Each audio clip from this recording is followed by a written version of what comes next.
Hey guys, what is going on? Ryan here, and we are playing some more PLO 500 on CoinPoker. Over here, the Queen Jack 9-7 will be 3-betting in position. Very nice little double suited hand. Yeah, I just want a 3-bet to isolate and play the pot in position. Basically, building pots in position is good. Anytime that you can play with a bigger pot in position against your opponent, it's obviously better, especially with nice hands like this. So we do get 4-bet, definitely going to appeal and get it in on a lot of flops, definitely that one. It's not our favorite flop that we have to get it in, but basically when you connect with a pair, I do have to go with it. Because at this point I only need about 30, just under 30%, and with a pair you generally have that, especially if he doesn't have flush draws, which he does not. All right, we lose the first one. We do hit our 2 pair and hold for the second one, so chop that one up. So yeah, in spots like this, in 4-bet pots when there's about a 1 stack to pot ratio, you do have to peel in position, and then basically when you flop a pair or things like that, you just have to go with it, because as you saw, with a bunch of live cards and stuff like that, I had 40% against his hand, which is obviously a profitable call in that spot. Over here, going to raise up the King 10-7.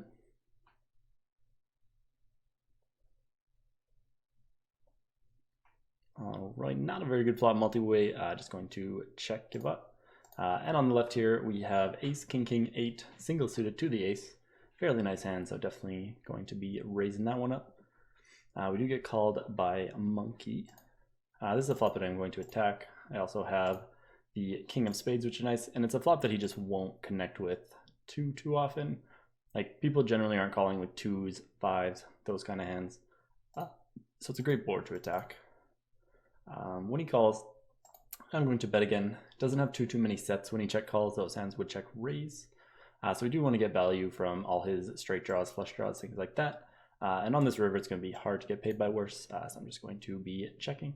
And yeah, we did get 2 streets from his overpair and flush draw. King 8-6-6, not a good hand. And over here, Mr. Hasbro bets without another heart in our hand, without gutters, anything like that. Just going to be check folding on this board. It's just a flop that you're going to get attacked on too much, like way too much. So with naked overpairs, I definitely don't love betting there. Like if I had overpair with like maybe gut shot flush draw or like overpair open-ended, those boards I'd be a little more inclined to bet. But yeah, with just the naked overpair, no heart draw, nothing like that, it's just going to be a check give up. There's certain turns that I would have started turning my hand into a bluff, but having blockers is big in PLO. So either having like the nut flush blocker or the second nut flush blocker, things like that are much more important, because obviously you know that your opponent can't make the nuts. So yeah, just applying pressure with those kind of hands is very valuable. All right, over here we see a big pot brewing between Monkey and La Pampas. We decided to sit this one up. We would have made a fairly nice hand over here, but again, King 8-8-6, hands like this are just so bad. Flopping small sets, small open-ended, things like that are just not what you want to aim for in PLO.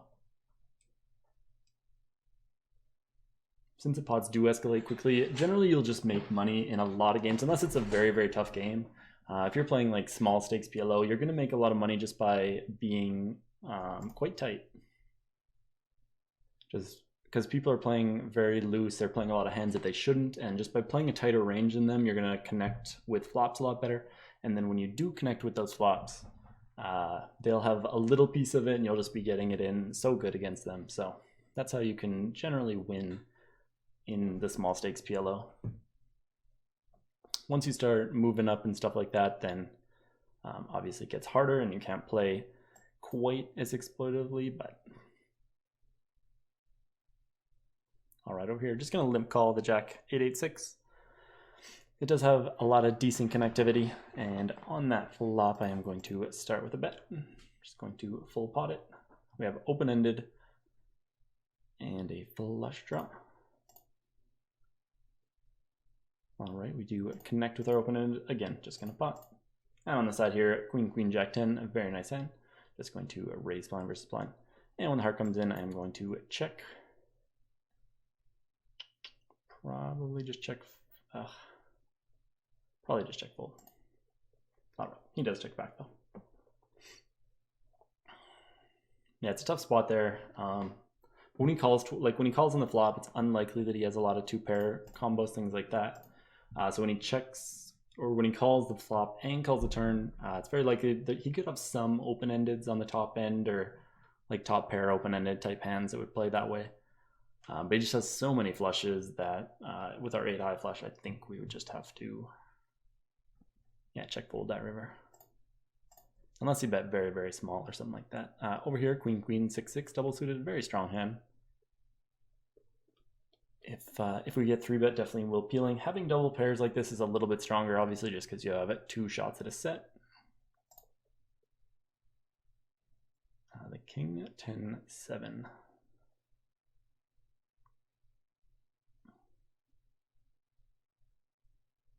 I think I'm going to start with a check on this board. It's just a board that he can... we do block a lot of the wrap type hands, things like that. Yeah, I think I'm actually going to start with a bet. Change my mind there. We block some of the wraps that he can have by having the queen in our hand. If he does check raise, we're just 100% fine to fold because we don't really have a huge equity hand. And there's a lot of hands that he can have that'll just check fold in the spot. And then there's also a lot of good turns for us. A queen is okay, a 6 is okay, clubs, diamonds, both are all right. And by betting here, we can sometimes just get a cheap showdown. And we do take that one down. All right, on the other side here, we have jack, jack 7, deuce double suited. Probably going to be calling, unless it goes raise 3-bet, then we'll fold a Sam bet. La Pompous calls or folds, we will be calling. And pretty terrible flop here. I'm not going to be continuing. Yeah, just going to be in check fold mode. That would be an interesting spot to hero here. No, I think you just have, he has too many king X if he bets this river. Definitely could have some bluffs, but he could also just have like king queen, king 10 type hands that would check twice. And now be betting. He should never have ace king. He is a little bit capped to a single king, but it's like if I check raise here, I don't think he's ever going to fold a king. So not going to turn our hand into a bluff or hero down there. On the side here, we do hit top pair, gutter. We also have the king of diamonds blocked. So when it comes, I am going to bet, and then on certain rivers, we could do some fun stuff. Ace 5, 5, 3, just gonna be a fold. Oh, usually like to 3x. That was a little more by accident, but the hand ace king jack 10, obviously a very, very strong hand. And over here we have ace king king 9. Again on the button, going to be opening.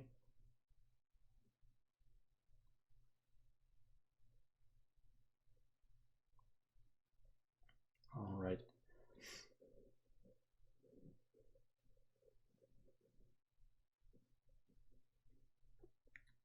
Terrible flop to continue on. Over here, just going to defend. And flop the nuts.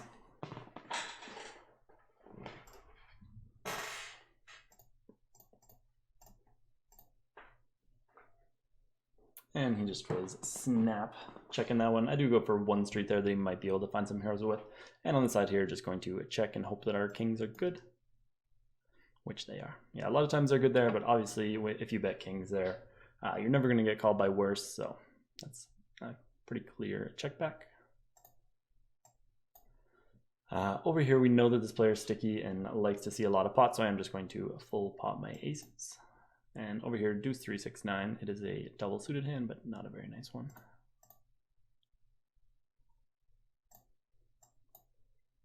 We have an overpair. We also have a 10, which kind of blocks some of the flushes, things like that. So do start with a bet. Great turn for our hand. Question is, do I want to check raise or pot myself? I think just pot myself is the way to go.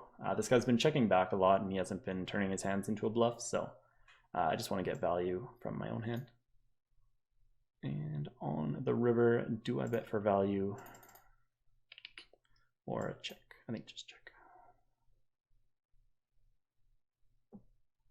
So 7-8 beats us. That's about it. If he has other two pairs, I don't think he bets. There's just too many draws that missed here. Sure, he wakes up with 7-8 sometimes, and we lose. But if he had sets, things like that, we would have heard about it either on the flop or turn. I don't think he's going to bet a hand like 9-6, 10-6. So we're just calling, hoping that he has all the other draws that missed. Like that. And we do take that one down.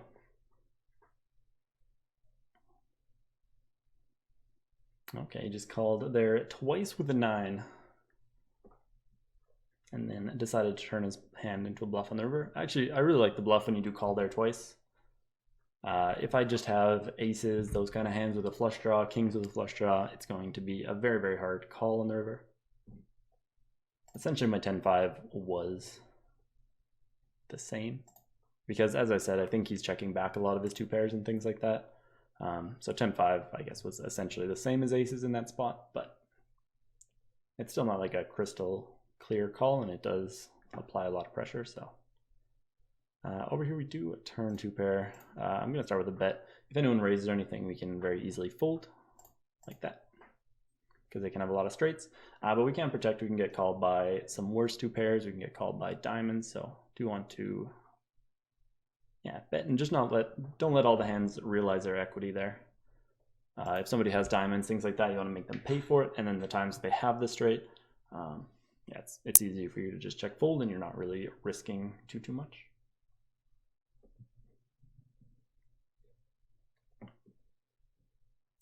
All right, 10, 6, 3, 4. Yeah, very trashy hand. So from the cutoff, definitely not going to be opening. Have no information on Cabaret Volt over here.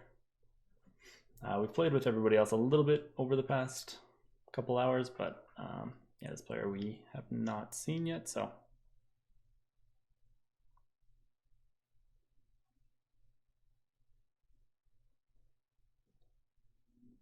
All right, nice little multi-way pot here. Yeah, in smaller stakes, PLO, you're going to see a lot more multi-way pots and things like that, just because people, when they have 4 cards, can't really fold.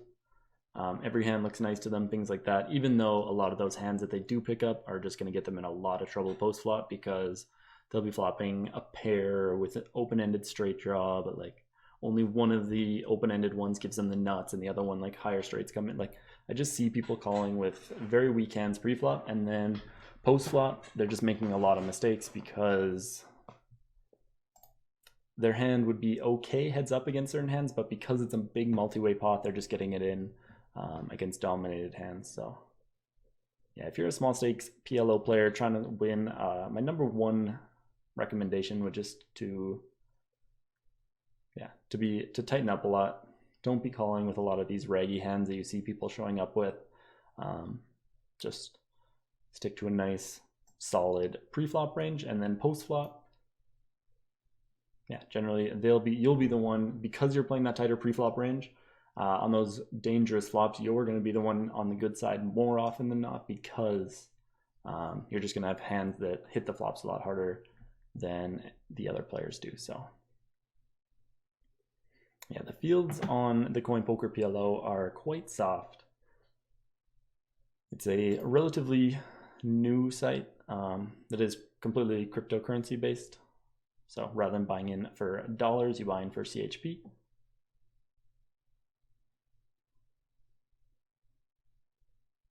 Yeah, definitely have seen some weaker games. I've played a little bit of PLO Cash on different sites, and this is definitely one of the softer sites that I've played on.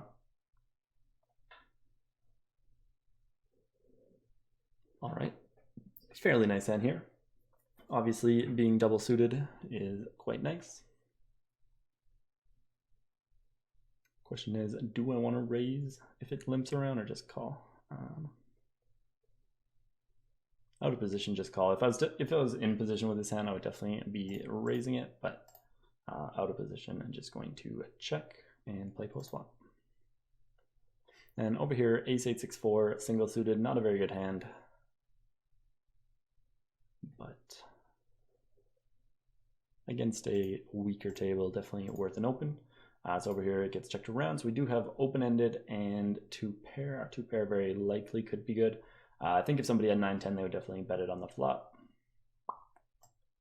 All right, and now our two pair gets counterfeited. Not going to be turning our hand into a bluff 4 ways. So just going to be check folding. Yeah, great turn for us. Pretty off the river. So we do get called in position here. Going to start with a check. Probably check call the turn. Ooh, we just pots it.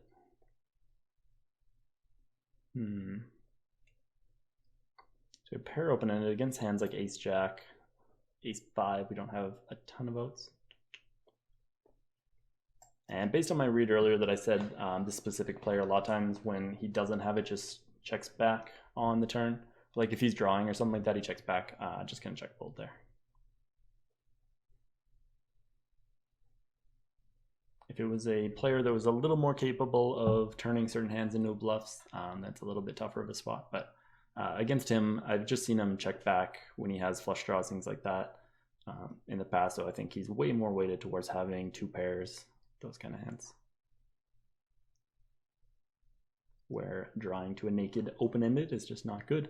And then certain times if I hit my 8, I might be enticed to check call there in case he has worse two pairs, and it just puts me in a lot of awkward river spots unless I hit my 6 outs to the nuts.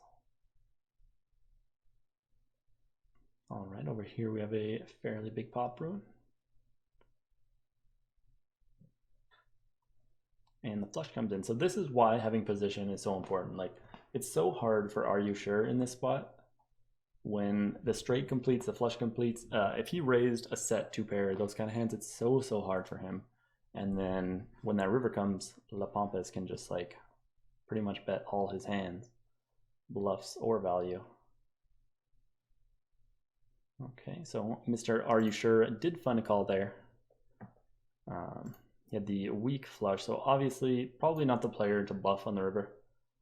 I assume that he called with sets 2 pair kind of hands. Unlikely that he had too many worse flushes. Unless he had specifically like a set of 8s with an 8 high flush, something like that, they would raise and then maybe check call rivers. But yeah, not a player that we're going to be bluffing on the river too much. All right, the 5-5-5-4, just an awful hand.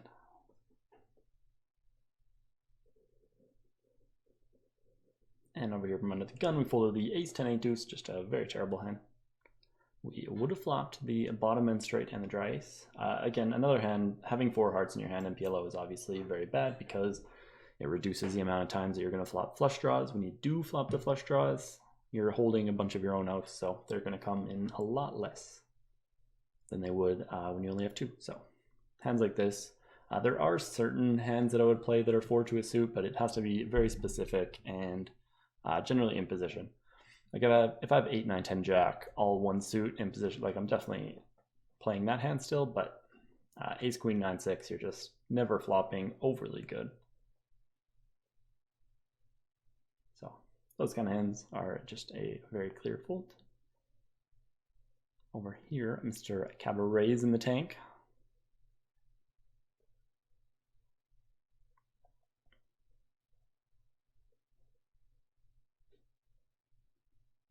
Ends up folding, and our friend Are You Sure also finds a fold.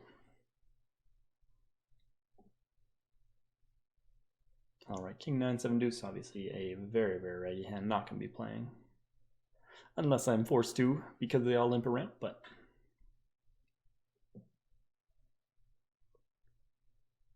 man, Mr. Charles BSG, again, no information on the player.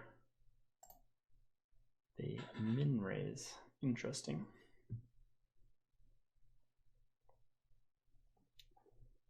Definitely could be recreational. Like, it's tough in PLO. The equities of hands run so much closer that you don't want to be min raising too often. especially in a spot like this where there's a limp and you're never gonna like, yeah, it's just better to raise your hands a little bit bigger and hold them because the equities run so close. Like obviously aces just has a much better, like you're 80% against a lot of hands that you're gonna get it in. In PLO, it's incredibly rare, like almost non-existent that you'd ever get it in or ever have 80% pre-flop. So because of that, you just want to make it bigger. You want to build pots, especially when you're in position. So min raising in a spot like that after a limp is just definitely not good. He should be opening it up a little bit more. Over here, the 10-9-7 deuce just going to limp call against this player. I want to enter as many pots with this specific person as possible. So when I have a weak hand, it's... would you turn a double gutter? I think I'm going to start turning our hand into a bluff now. Bottom pair, double gutter. I'm going to bet and then attack a lot of rivers as well. Sometimes he just folds immediately like that. The times that he calls, there's obviously some good rivers for us. We can hit the jack for the straight, 6 for a straight. Deuces are okay. 2 pairs are decent. We can kind of go into check call mode at that point. But yeah, a lot of times, just like that, he will instantly fold. King 7-7-4, if it folds to me, I will open it up. If cabaret opens, I'll just let it go. It being double suited is a little bit better, but obviously if you're ever drawing to a 7 high suit, it's very unlikely that it's good. At least this is the only sticky player now though. Before we were going multi-way on every single pot, so I had to tighten up a lot more in those games. When there's only one player who's calling and then a couple more who are generally just folding a lot more, it's much better. Over here, just going to complete for the 250, limp along with everybody. And we do flop 2 pair. Just gonna start with a check call. So over here we open, get 3-bet, 4-bet. Definitely just folding.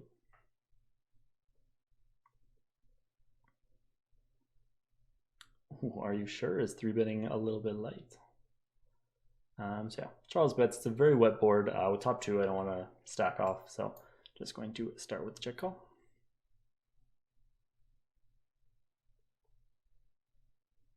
Obviously hoping for the king 10. That's about it. Over here, the jack, jack, queen, king, again, will definitely be an open. Yeah, if you ever get it in on here, like best case scenario, they have a big draw that you are essentially flipping with top 2. Worst case scenario, they have sets where you have 4 outs, or sometimes they have top set, middle set where you have even less. And even if they have open-ended flush draw, things like that, you're just not in great shape. So a lot of times I see people going a little bit too crazy with 2 pair. Yeah, which is a pretty big mistake. And when the queen comes in, you bet's definitely just gonna be folding. All right, over here we do PO, we hit top pair.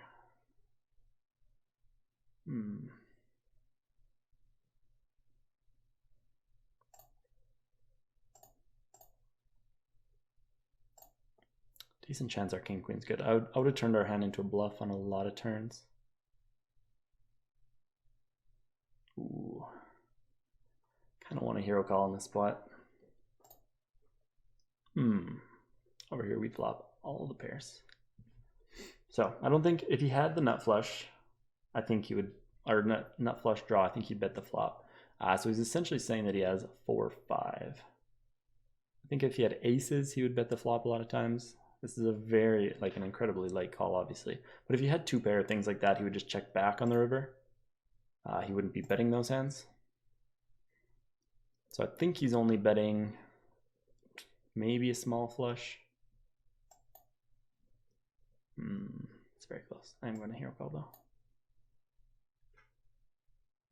Oh, he did bet 4-5. Okay, well played.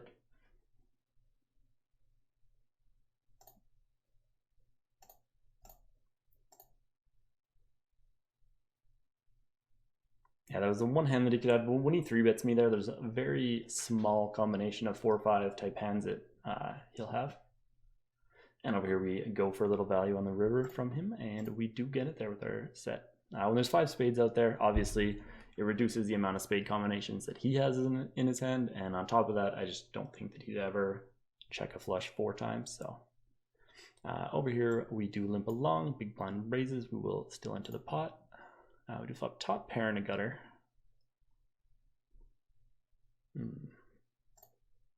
Probably just still in check call mode. Shouldn't be too many deuce fives out there. A lot of times we do have the best hand. And now I will be going for a bet when we river the nuts. Just trying to get called by some two pairs, like a set. The only set that they could really have in that spot is queens. Otherwise, we obviously would have heard from them earlier, but Ace 7, 8, 9. If anybody else opens, we'll just be folding his hand, but again, on the button in position against a weaker player here. Definitely will open this hand.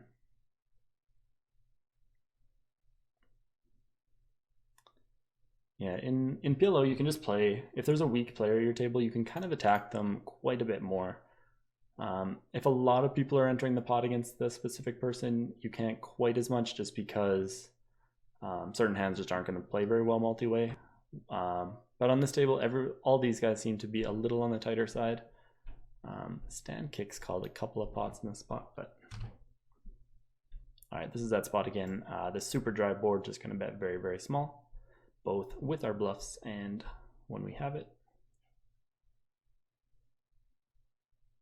I might find one more. This guy's called us on these dry boards once and then folded on the turn a lot. So I am actually going to stab one more time here with a no equity hand, and he does just find the fold.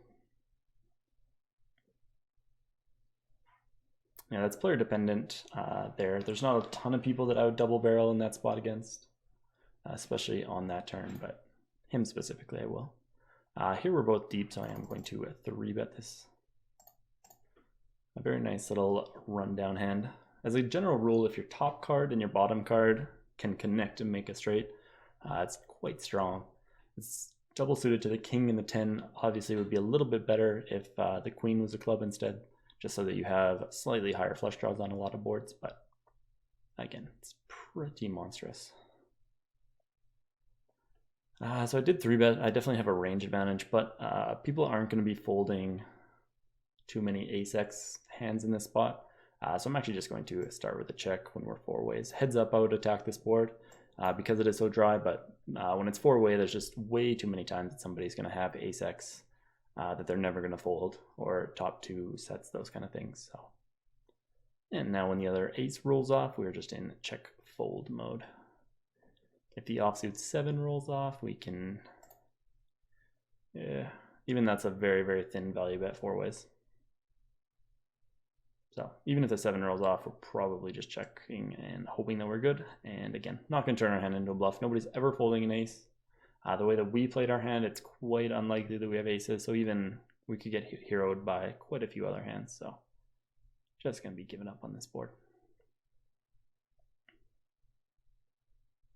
Yeah, that's another thing that I see a lot of people doing is just over c-betting in PLO. Because you have 4 cards, because like out here, there's 12 different cards in play. So the odds that somebody hits the board in PLO versus Hold'em is a lot higher. So there's just a lot of boards that you don't want to c-bet on. Obviously, you don't want to only c-bet the boards that you hit, or people are just going to know that like, oh, this guy just checked. He obviously does not have a good hand. But there's spots earlier in the other video, I believe, we flopped the nuts and we started checking it. So yeah, you can kind of balance it like that. And then just going to check call the river. He does a check back though. It's hard to get called by worse there, but if I check, I can potentially induce a few hands to bluff. I think if you ever had sets, 2 pairs, those kind of hands, we would have heard about it prior, because this is the kind of player who raises those hands.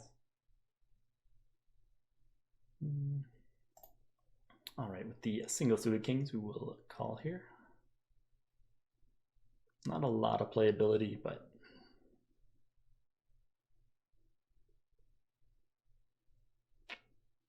and when we get 3-bet, we're just gonna have to fold. Definitely when there's a 4-bet as well. Even to the 3-bet though, kings just don't play very well in 3-bet pots. That's another mistake I see a lot of people making, is when you have certain kings, yeah, they're just overplaying them in multi-way pots like that.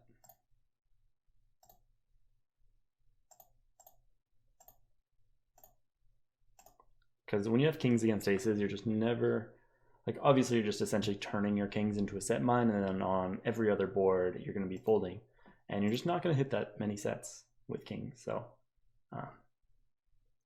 yeah, they play well in single raise pots.